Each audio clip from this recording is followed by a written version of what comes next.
Hi students, வருங்கால மருத்துவ மாணவர்கள் உங்கள் அனைவருக்கும் சூர்யா நீட் அகாடமியின் வணக்கம். இந்த வீடியோவில் நம்ம பயாலஜி உயிரியல்ல எண்டோக்ரைன் சிஸ்டம் நாளமில்லாத சுரப்பிகளை பத்தி ஒரு டாபிக்கை பார்க்கலாம். அதாவது நான் ஏற்கனவே போன வீடியோல சொல்லியிருக்கேன், ஒரு உறுப்பு தான் சுரக்கும் பொருளை எந்த விதமான நாளங்களும் இல்லாமல் நேரடியாக ரத்தத்தில் வெளியிட்டு ரத்தத்துல இருந்து அது எந்த உறுப்புக்கு போய் சேரணுமோ அந்த உறுப்புக்கு நேரடியாக அது போய் சேர்ந்தது அப்படின்னா அந்த மாதிரி உறுப்புகளுக்கு பேர் தான் நாளம் இல்லாத உறுப்புகள், எண்டோக்ரைன் கிளாண்ட்ஸ் அப்படின்னு சொல்லுவோம். இந்த நாளம் இல்லாத உறுப்புகள்ல கணையம், பான்கிரியாஸை பத்தி நம்ம டீடைலா போன வீடியோல பார்த்தோம். இந்த வீடியோல நம்ம பிட்யூட்டரி கிளாண்ட், பிட்யூட்டரி சுரப்பியை பத்தி பார்க்க போறோம். நீட் எக்ஸாம்ல அடிக்கடி ஒரு क्वेश्चन இதுல இருந்து வந்திருக்கு. பிட்யூட்டரி கிளாண்ட், பிட்யூட்டரி சுரப்பி.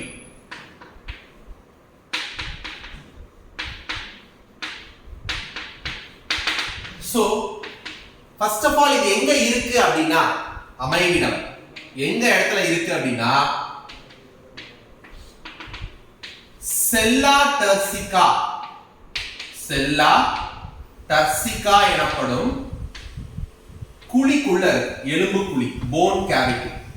சோ நம்ம மண்டையோடு இருக்கு இல்லையா, நம்ம மண்டையோட்டுல செல்லா டர்சிகா அப்படின்ற ஒரு குழி இருக்கு. அந்த மண்டையோட்டு குழி, செல்லா டர்சிகா அப்படின்ற மண்டையோட்டு குழிக்குள்ளதான் இந்த பிட்யூட்டரி சுரப்பி வந்து அமைந்திருக்கிறது.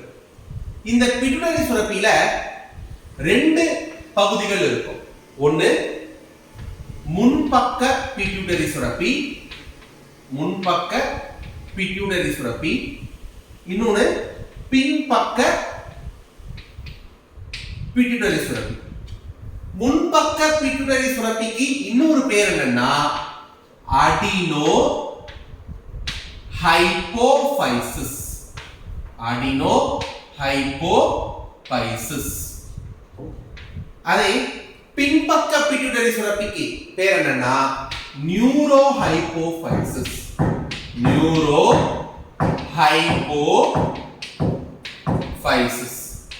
சோ பிட்யூட்டரியில முன்பக்கத்துக்கு பேர் அடினோ ஹைபோஃபைசிஸ், பின்பக்கத்துக்கு பேர் நியூரோ ஹைபோஃபைசிஸ். இந்த முன்பக்கத்துல பாத்தீங்கன்னா இரண்டு பகுதிகள் இருக்கு. முன்பகுதியிலேயே இரண்டு பகுதிகள் இருக்கு. அதுக்கு பேர் என்ன அப்படின்னு பாத்தீங்கன்னா பாஸ் டிஸ்டாலிஸ், பாஸ் டிஸ்டாலிஸ். இன்னொரு பகுதிக்கு பேரு pars intermedia, pars distalis, pars intermedia. பின்பக்க பிட்யூட்டரியில ஒரே ஒரு பகுதி தான், பாஸ் நர்வோசா. சோ பிட்யூட்டரியில முன்பக்கம் பின்பக்கம், முன்பக்கத்தை ரெண்டு பகுதிகளா பிரிக்கிறாங்க, பின்பக்கத்தை ஒரு பகுதியா பிரிக்கிறாங்க. சோ டோட்டலா இந்த பாஸ் டிஸ்டாலிஸ் பகுதியில நமக்கு 4 ஹார்மோன்கள் சுரக்குது. பாஸ் டிஸ்டாலிஸ் பகுதியில 4 ஹார்மோன், இன்னும் தெளிவா சொன்னா 5 ஹார்மோன். குணலோட்ரோபினா நம்ம ரெண்டா பிரிச்சுக்குவோம். சோ பாஸ் டிஸ்டாலிஸ்ல 5 ஹார்மோன் சுரக்குது. பாஸ் மீடியால ஒரே ஒரு ஹார்மோன் சுரக்குது. பாஸ் நர்வோசால 2 ஹார்மோன். டோட்டலா நம்ம பிட்யூட்டரியில 8 ஹார்மோனை பத்தி படிக்க போறோம். சரிங்களா? 8 ஹார்மோன் பத்தி படிக்க போறோம். நீட் எக்ஸாம்ல இந்த 8 ஹார்மோன்ல இருந்து மேக்ஸிமம் ஒரு கேள்வி எல்லா வருடங்களும் கேட்டுறாங்க. சோ அத பத்தி தான் பார்ப்போம். ஃபர்ஸ்ட் நம்ம பாஸ் டிஸ்டாலிஸ் பகுதியில சுரக்கிற அந்த 4 ஹார்மோன்களை பற்றி பார்க்கலாம். பாஸ் டிஸ்டாலிஸ்ல சுரக்கிற 4 ஹார்மோன்கள். Okay. So pars distalis. So நீங்க நம்மளுடைய தமிழ்நாடு புத்தகத்தை பாத்தீங்கன்னா நிறைய பாயிண்ட்ஸ் கொடுத்திருப்பாங்க. பட் நான் வந்து உங்களுக்கு NCERT மட்டும் ஸ்ட்ரிக்ட்டா எக்ஸாம் பாயிண்ட் ஆஃப் வியூல பிரிச்சு கொடுக்கிறேன். கரெக்ட்டா நோட் பண்ணிக்கோ. சோ பாஸ் டிஸ்டாலிஸ் அப்படிங்கிறது ஒரு முன்பக்கத்துல இருக்க பகுதி, நான் ஏற்கனவே சொல்லிட்டேன். சோ முன்பக்க பிட்யூட்டரி சுரப்பியான அடினோ ஹைபோஃபைசிஸ்ல இருக்கிற பாஸ் டிஸ்டாலிஸ்ல மொத்தம் நமக்கு 5 ஹார்மோன் சுரக்கும். அது ஃபர்ஸ்ட் ஹார்மோன் என்னன்னா GH. நீங்க கொஞ்சம் இந்த ஹார்மோன் பேரை இப்படியும் படிச்சுக்கோங்க. GH அப்படின்னா growth hormone, growth hormone. So தமிழ்ல வளர்ச்சி ஹார்மோன் அப்படின்னு சொல்லுவோம். சோ GH அப்படின்னா growth ஹார்மோன், அப்போ வளர்ச்சி ஹார்மோன். ஓகே, பேர்ல வளர்ச்சி ஹார்மோன். அப்ப நம்ம சின்ன குழந்தையா பிறந்திருப்போம், நல்ல பெரிய ஒரு உருவமா நம்ம வளர்றோம். சோ அப்ப நம்ம உடல்ல இருக்கிற செல்கள் பகுப்படைந்து உடல் தசைகள்லாம் நல்லா வளர்ச்சி அடைவதற்கு இந்த ஹார்மோன் ரொம்ப முக்கியம். சோ உடலினுடைய வளர்ச்சிக்கு இந்த ஹார்மோன் ரொம்ப முக்கியம். இந்த ஹார்மோன் சரியா சுரக்கப்படலை அப்படின்னா நம்மளால என்ன பண்ண முடியாது, வளர முடியாது. சோ இந்த ஹார்மோன் சரியா சுரக்கணும். அப்படி சுரக்கலனா குறிப்பிட்ட அளவு வளர்ச்சி நமக்கு இருக்காது. இந்த வளர்ச்சி ஹார்மோன் ரொம்ப குறைவா சுரக்குதுன்னு வச்சுக்கோங்களேன், கீழே ஆரோ போட்டிருக்கா குறைவுன்னு இருக்கும். இந்த வளர்ச்சி ஹார்மோன் ரொம்ப குறைவா சுரந்தா அந்த நோய்க்கு பேர் பாத்தீங்கன்னா குள்ளத்தன்மை. நோய்க்கு பேரு குள்ளத்தன்மை. இங்கிலீஷ்ல டுவார்பிசம் அப்படின்னு சொல்லுவாங்க. சரியா? அதே ரொம்ப அதிகமா சுரக்குது அப்படின்னா அதுக்கு பேரு அசுரத்தன்மை. அசுரத்தன்மை அப்படின்னா ராட்சசத்தன்மைன்னு சொல்லுவாங்க. ராட்சசன் மாதிரி இருப்பானா, இல்லைன்னா ராட்சசத்தன்மை. இங்கிலீஷ்ல ஜெய்ஜாண்டிசம் அப்படிங்குவாங்க. இந்த பாயிண்ட்ஸ் மட்டும் நீங்க தெரிஞ்சுக்கோங்க போதும். இதுதான் என்சிஆர்ல இருக்க தகவல். நம்பர் 2, இரண்டாவது ஹார்மோன் பாத்தீங்கன்னா TSH. இரண்டாவது ஹார்மோன் என்னங்க? TSH. அதாவது இங்கிலீஷ்ல thyroid stimulating hormone. Thyroid stimulating hormone. தமிழ்ல அப்படியே மாத்துங்க பார்க்கலாம். தைராய்டை, தைராய்டு சுரப்பியை தூண்டும் ஹார்மோன். தைராய்டு சுரப்பியை தூண்டும் ஹார்மோன். சோ நம்ம உடம்புல தைராய்டு சுரப்பி அப்படின்னு ஒரு சுரப்பி இருக்கு, கழுத்து பகுதியில். பின்னாடி போக சொல்லி தரேன். அப்ப அந்த தைராய்டு சுரப்பி சரியா வேலை செய்யணும் அப்படின்னா அதை தூண்டுறதுக்கு ஒரு ஹார்மோன் வேணும். அதுதான் இந்த ஹார்மோன். தைராய்டு சுரப்பி அப்படின்ற ஹார்மோன் அதனுடைய சுரக்கும் பொருட்களை சுரப்பதற்கு அதை தூண்டி விடுகின்ற ஒரு ஹார்மோன். அப்ப தைராய்டு சுரப்பி சரியா செயல்படணும்னா இந்த ஹார்மோன் ஃபர்ஸ்ட் செக்ரீட் ஆகணும். பிடிட்டரி தைராய்டு சுரப்பியை தூண்டும் ஹார்மோனை வெளியிடும். இந்த தைராய்டு சுரப்பியை தூண்டும் ஹார்மோன் தைராய்டு சுரப்பியை தூண்டி தைராக்சின் அப்படின்ற ஹார்மோனை சுரக்க வைக்கும். சரிங்களா? ஓகே, அவ்வளவுதான். மூணாவது என்னன்னா ACTH. இங்கிலீஷ்ல Adreno corticotropic hormone.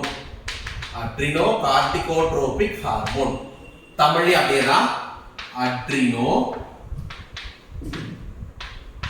Corticotropic hormone. Tropic அப்படினாலே தூண்டல் அர்த்தம், வேற ஒண்ணும் இல்லை.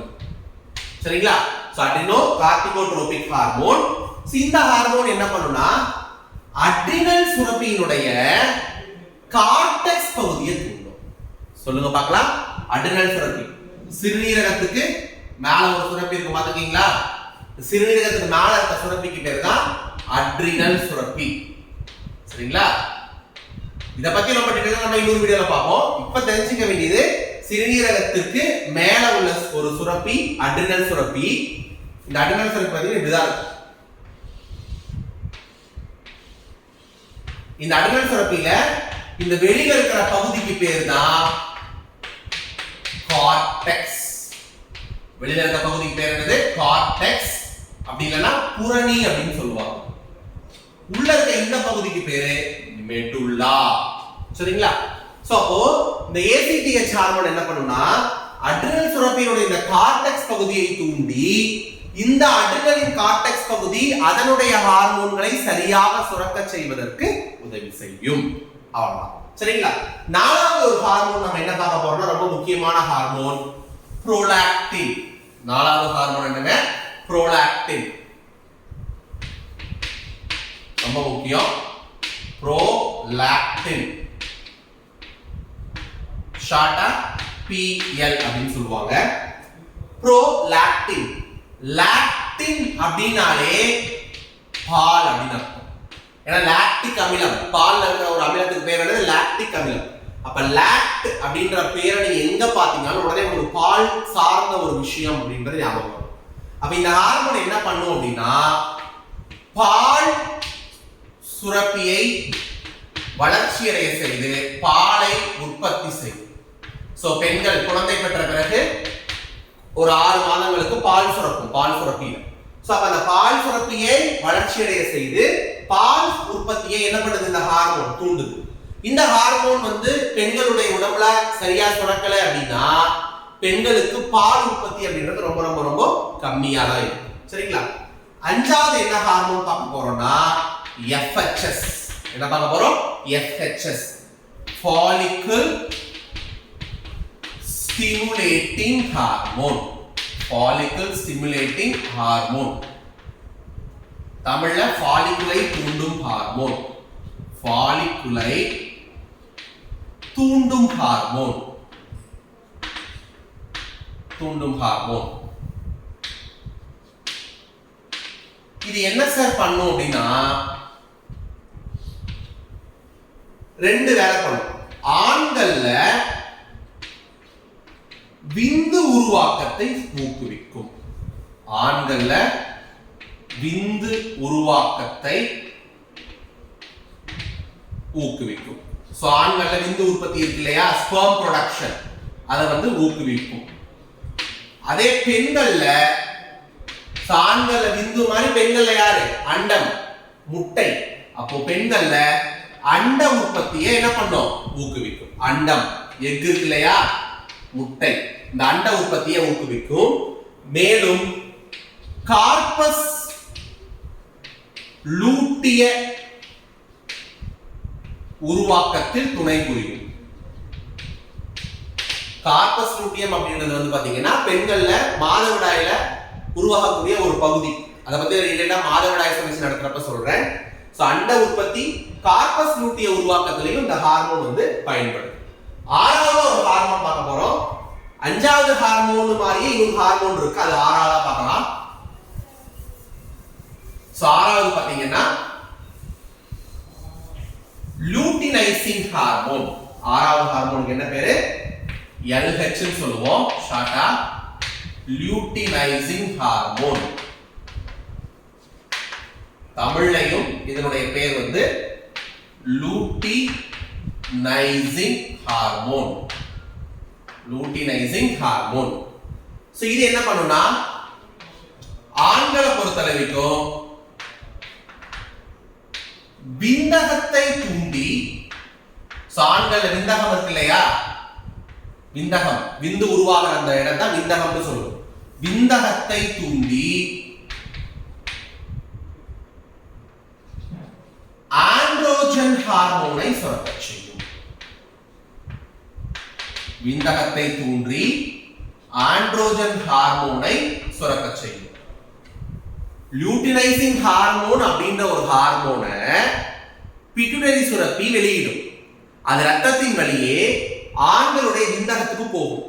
விந்தகத்துக்கு போய் விந்தகத்தை தூண்டி அந்த விந்தகத்துல ஒரு குறிப்பிட்ட செல் இருக்கும்.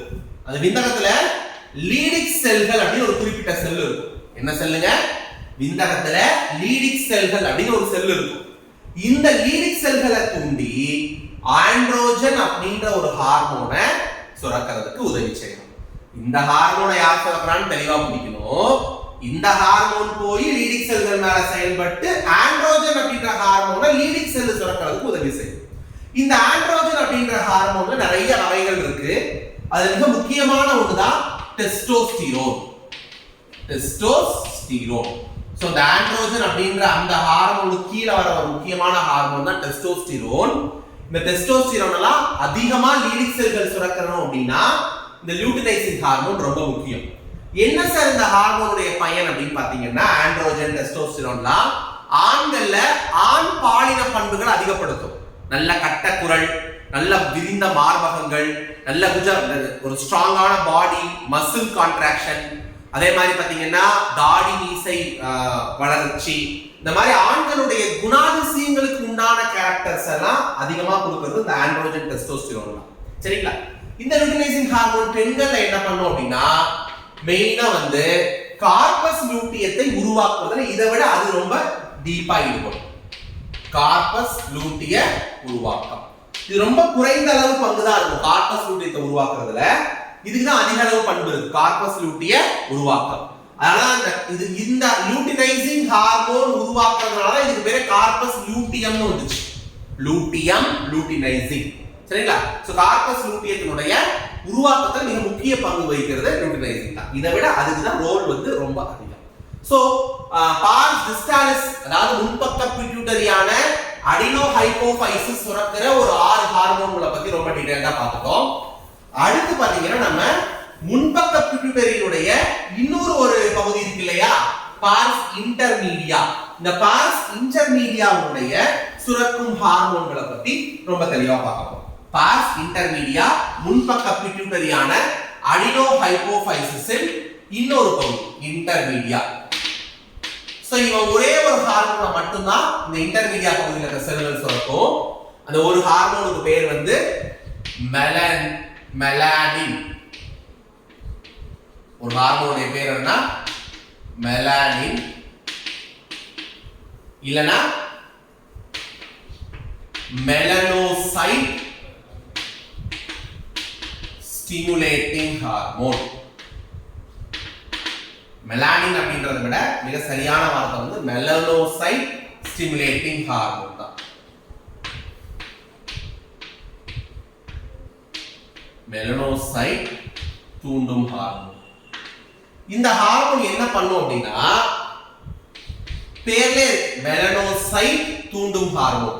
அப்ப மெலனோசைட்டை தூண்டுது, அவ்வளவுதான். யாரு சார் மெலனோசைட் அப்படின்னா, தோல் நிறத்திற்கு காரணமான செல்கள்.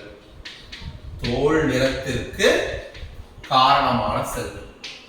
சில பேர் பாத்தீங்கன்னா கட்டக்கரையன்னு இருப்பான், சில பேர் நல்ல வெள்ளையா இருப்பான், சில பேர் மாநிலமா இருப்பான். சோ ஒவ்வொரு மனிதனுடைய தோலின் நிறமும் என்ன ஆகிட்டே இருக்கு, மாறிக்கிட்டே இருக்கு. மனுஷனுடைய தோலை உரிச்சிருங்க, எல்லா மனுஷனும் வெள்ளையா தான் இருக்கும். சோ மனிதனுடைய தோலின் நிறத்திற்கு சில செல்கள் காரணம். அந்த செல்கள் தான் மெலனோசைட். நான் ஏற்கனவே சொல்லியிருக்கேன், சைட் அப்படின்னு முடிஞ்சாலே அது செல்கள் அர்த்தம். சைட்னாலே செல் அர்த்தம். அப்ப தோலின் நிறத்திற்கு காரணமான இந்த மெலனோசைட் செல்களை தூண்டும். புரியுதுங்களா? தூண்டி இந்த மெலனோசைட் செல்கள் தான் மெலானின் அப்படின்ற ஹார்மோனை சொல்லும். இந்த மெலனோசைட் செல் தான் என்ன பண்ணும், மெலானின் அப்படின்ற ஹார்மோனை சுரக்கும்.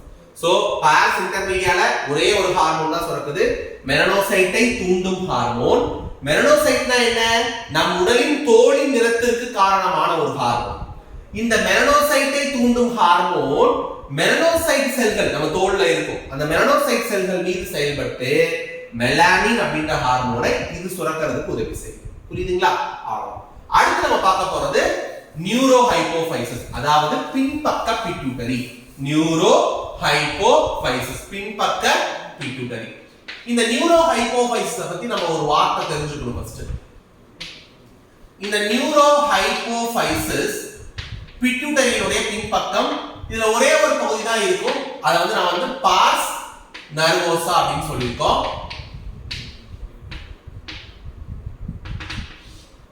இந்த நியூரோஹைபோஃபைசிஸ் பகுதி எந்த விதமான ஹார்மோன்களையும் சுரக்காது. நோட் பண்ண வேண்டிய முக்கியமான நீட் கொஸ்டின்.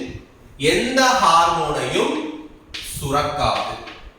எந்த ஹார்மோனையும் சுரக்காது. அப்ப என்ன சார் பண்ணோம் அப்படின்னா,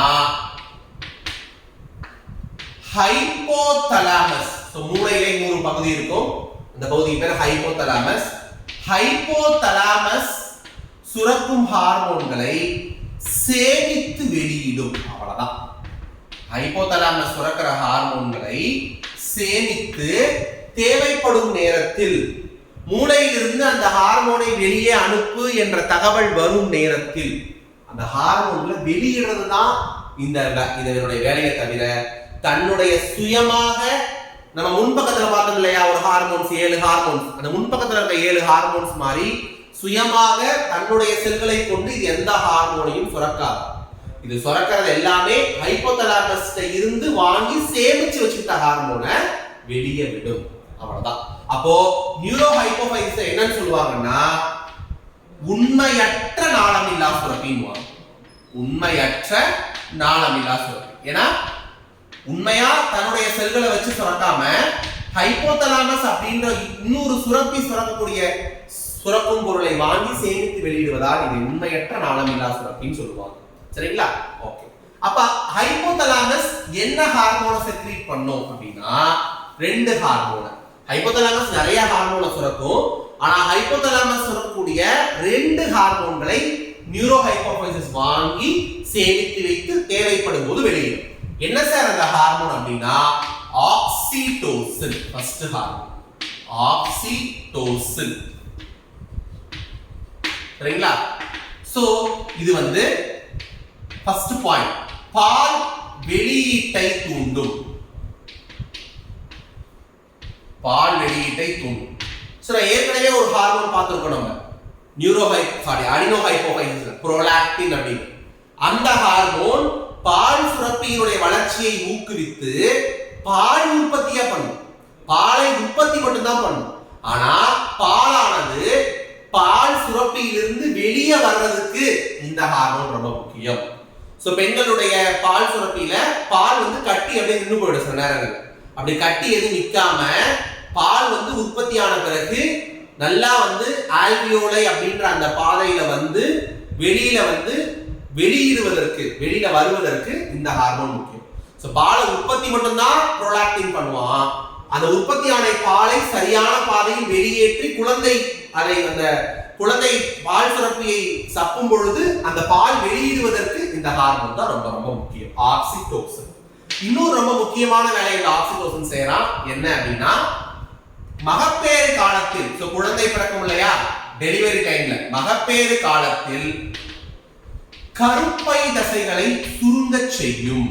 கருப்பை தசைகளை சுருங்க செய்யும். ரொம்ப முக்கியமான பாயிண்ட் இதெல்லாம்.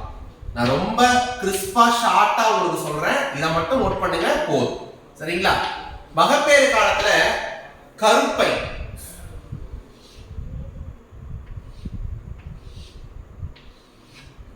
இதுதான் பெண்ணுடைய கருப்பை இருக்கும். இந்த கருப்பையில இருக்கிற இந்த தசைகள் எல்லாம் சுருங்கி சுருங்கி சுருங்கி விரியணும்.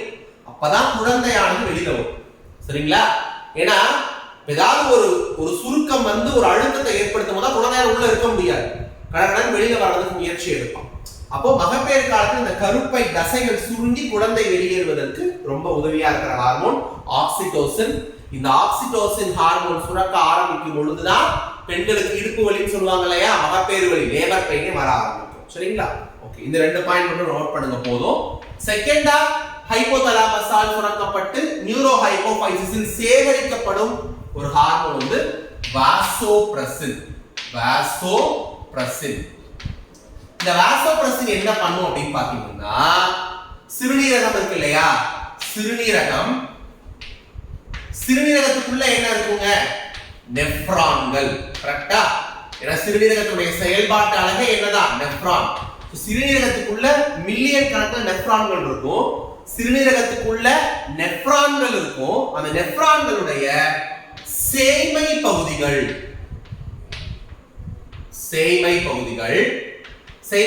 என்ன, இதுதான் ஒரு நெஃப்ரான். சிறுநீரகம் படிச்சிருக்கீங்கன்னா தெளிவா தெரிஞ்சிருக்கும்.